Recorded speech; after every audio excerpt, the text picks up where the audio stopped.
Welcome to Kenton's videos. Enjoy the video. You start by opening Google Cloud Console and choosing a project.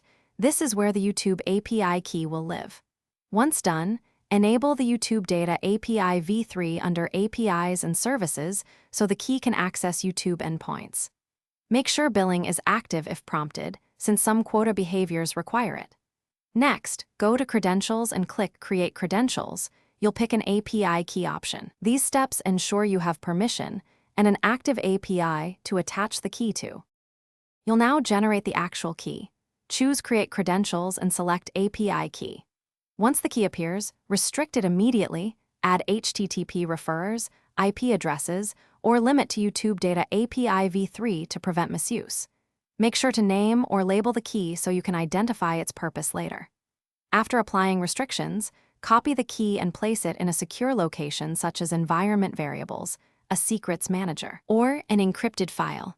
That prevents accidental exposure in code or public repos. You finish by testing the key with a simple API request, for example, requesting a channel or video resource.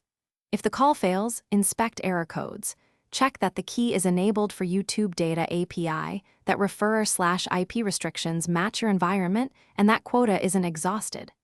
Once verified, implement key rotation and monitoring. Rotate if you suspect exposure. If problems persist, regenerate the key and update your services. Then reapply restrictions and retest immediately so your app keeps working. Thanks for watching. Consider subscribing if we helped you.